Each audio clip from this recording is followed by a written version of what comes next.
Love ಎಲ್ಲರ ಲೈಫಲ್ಲಿ ಬರುವಂತಹ ಒಂದು ಇಂಪಾರ್ಟೆಂಟ್ ಪಾರ್ಟ್. ಎಲ್ಲ ಮೂವಿಗಳು ಓಡ್ತಾ ಇರೋದೇ ಇದರ ಬೇಸಿಸ್ ಮೇಲೆ.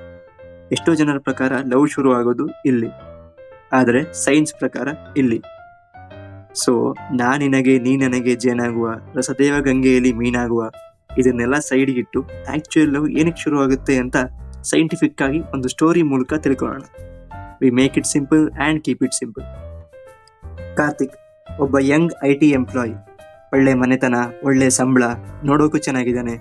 ಇನ್ನೊಂದು ವಿಷಯ ಏನಂದ್ರೆ ಇವನಿಗೆ ರೀಸೆಂಟ್ ಆಗಿ ಬ್ರೇಕಪ್ ಆಗಿದೆ. ಇನ್ನೊಂದು ಕಡೆ ಕವನ, ಕಾರ್ತಿಕ್ ವರ್ಕ್ ಮಾಡೋ ಆಫೀಸ್ಗೆ ಹೊಸದಾಗಿ ಸೇರ್ಕೊಂತಾಳೆ. ಇವಳಿಗೂ ಕೂಡ ರೀಸೆಂಟ್ ಆಗಿ ಬ್ರೇಕಪ್ ಆಗಿದೆ. ಇವಾಗ ಇವರಿಬ್ಬರ ಬ್ರೈನ್ನಲ್ಲಿ ಹೊಸ ಸರ್ಕ್ಯೂಟ್ ಕ್ರಿಯೇಟ್ ಆಗೋ ಟೈಮ್.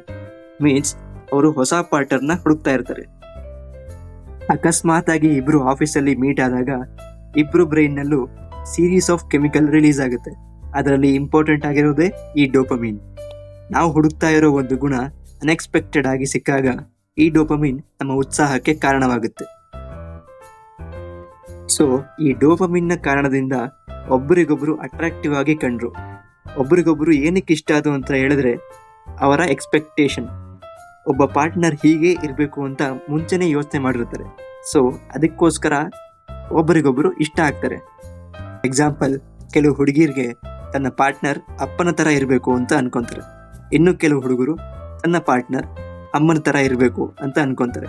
ಸೊ ಈ ಎಕ್ಸ್ಪೆಕ್ಟೇಷನ್ ಲೂಪ್ ಏನಿದೆ ಇದು ಲವ್ ಅಲ್ಲಿ ಇಂಪಾರ್ಟೆಂಟ್ ಆಗುತ್ತೆ. ನಮ್ಮ ಆಲೋಚನೆಗಳು ಮತ್ತು ಅನುಭವಗಳ ಆಧಾರದ ಮೇಲೆ ಈ ಡೋಪಮೈನ್ ಲೆವೆಲ್ ರೈಸ್ ಆಗುತ್ತೆ. ಇದೇ ಮುಂದೆ ಲವ್ ಆಗಿ ಕನ್ವರ್ಟ್ ಆಗುತ್ತೆ. ಕಾರ್ತಿಕ್ ಮತ್ತು ಕವನ ಇಬ್ರು ಒಂದೇ ಆಫೀಸಲ್ಲಿ ಕೆಲಸ ಮಾಡೋದ್ರಿಂದ ಕ್ಲೋಸ್ ಕೂಡ ಆಗ್ತಾರೆ. ಕಾರ್ತಿಕ್ ಏನನ್ಕೊಂತಾನೆ ಅಂದ್ರೆ ಕವನ ತನ್ನ ಲೈಫ್ ಪಾರ್ಟ್ನರ್ ಆದ್ರೆ ತನ್ನ ಫ್ಯೂಚರ್ ಕಲರ್ ಆಗಿ ಸೂಪರ್ ಆಗಿರುತ್ತೆ ಅಂತ ಅನ್ಕೊಂತಾನೆ. ಸೇಮ್ ಕವನ ಕೂಡ ಹಾಗೆ ಅನ್ಕೊಂತಾಳೆ. ಇವಾಗ ಏನಾಗಿದೆ ಅಂದ್ರೆ ಡೋಪಮೈನ್ ಮತ್ತೊಂದು ಫಂಕ್ಷನ್ನ ಶುರು ಮಾಡಿದೆ. ಅದೇ ರಿವಾರ್ಡ್ ಪ್ರಿಡಿಕ್ಷನ್. ಫ್ಯೂಚರ್ ಹೇಗಿರುತ್ತೆ ಅಂತ ಯಾರ ಕೈಲೂ ಹೇಳೋಕ್ಕಾಗಲ್ಲ.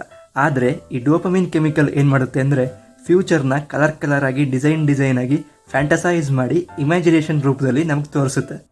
ಆದರೆ ಇವೆಲ್ಲ ಕೇವಲ ಭ್ರಮೆ, ಇಲ್ಯೂಷನ್ಸ್ ಮಾತ್ರ. ರಿಯಾಲಿಟಿ ಬೇರೆನೇ ಇರುತ್ತೆ. ಇದನ್ನೇ ರಿವಾರ್ಡ್ ಪ್ರಿಡಿಕ್ಷನ್ ಎರರ್ ಅಂತ ಹೇಳ್ತಾರೆ.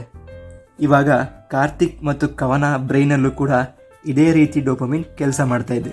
ಮೀನ್ಸ್ ಅದು ಇಲ್ಯೂಷನ್ಸ್ನ ಕ್ರಿಯೇಟ್ ಮಾಡ್ತಾ ಇದೆ. ಇದೇ ಇಲ್ಯೂಷನ್ನಲ್ಲಿ ಕಾರ್ತಿಕ್ ಹೋಗಿ ಪ್ರಪೋಸ್ ಕೂಡ ಮಾಡ್ತಾನೆ. ಸೂನರ್ ಅವರಿಬ್ಬರು ಮದುವೆ ಕೂಡ ಆಗ್ತಾರೆ. ಇವಾಗ ಡೋಪಮೈನ್ ಮ್ಯಾಜಿಕ್ ಮತ್ತೆ ಶುರು ಆಗುತ್ತೆ. ಇವರಿಬ್ಬರು ಫಸ್ಟ್ ಮೀಟ್ ಆದಾಗ ಆಗಿದ್ದ ಡೋಪಮೈನ್ ರೈಸ್ ಇವಾಗ ಇಳಿತಾ ಬರುತ್ತೆ. ಕ್ರಮೇಣ ಇವರು ರಿಯಾಲಿಟಿಗೆ ಬರೋಕ್ಕೆ ಶುರು ಆಗ್ತಾರೆ. ಡೋಪಮೈನ್ ತೋರಿಸಿದ್ದ ಕಲರ್ ಫ್ಯೂಚರೇ ಬೇರೆ, ಆದರೆ ಇವಾಗಿರೋ ರಿಯಾಲಿಟಿನೇ ಬೇರೆ. ಡೋಪಮೈನ್ ಕಡಿಮೆ ಆಗ್ತಾ ಬಂದಂಗೆ ಇಬ್ಬರಿಗೂ ಇಂಟ್ರೆಸ್ಟ್ ಕಡಿಮೆ ಆಗ್ತಾ ಬರುತ್ತೆ. ಅವಾಗವಾಗ ಜಗಳ, ಮಿಸ್ಅಂಡರ್ಸ್ಟ್ಯಾಂಡಿಂಗು, ಕೋಪ ಇವೆಲ್ಲ ಕಾಮನ್ ಆಗಿಬಿಡುತ್ತೆ. ಇವರಿಬ್ಬರು ಅಂದ್ಕೊಂಡಿದ್ದ ಫ್ಯೂಚರೇ ಬೇರೆ, ಆದರೆ ಇವಾಗ ರಿಯಾಲಿಟಿನೇ ಬೇರೆ. ಈ ಜಗಳ ಕಿತ್ತಾಟಗಳು ಡಿವೋರ್ಸಲ್ಲಿ ಎಂಡ್ ಆಗುತ್ತೆ. ಮತ್ತೆ ಇವರು ಸ್ಟಾರ್ಟಿಂಗಿಂದ ಬೇರೆ ಪಾರ್ಟ್ನರ್ಸ್ನ ಹುಡ್ಕೋದಕ್ಕೆ ಶುರು ಮಾಡ್ತಾರೆ. ಇದೇ ಒಂದು ಲೈಫ್ ಸೈಕಲ್ ಆಗಿಬಿಡುತ್ತೆ. ಆಲ್ಮೋಸ್ಟ್ 80% ಆಫ್ ಲವ್ ಹೀಗೆ ಎಂಡ್ ಆಗಿರುತ್ತೆ. ಇನ್ನು ರಿಮೈನಿಂಗ್ 20% ಲವ್ ಏನಿದೆ ಇದು ರಿಯಾಲಿಟಿ ಲವ್ ಅಥವಾ ಪ್ಯಾಷನೇಟ್ ಲವ್ ಅಂತಲೂ ಹೇಳ್ತೀವಿ. ಅದನ್ನು ನೆಕ್ಸ್ಟ್ ವಿಡಿಯೋದಲ್ಲಿ ಅಪ್ಲೋಡ್ ಮಾಡ್ತೀವಿ. ವಿಡಿಯೋ ಇಷ್ಟ ಆಗಿದ್ರೆ ಸಬ್ಸ್ಕ್ರೈಬ್ ಮಾಡಿ, ಇಲ್ಲ ಅಂದರೆ ಬೇಡ. It's no more ಈ ಸಲ ಕಪ್ ನಮ್ದೆ, it's ಈ ಸಲ ಕಪ್ ನಮ್ದು.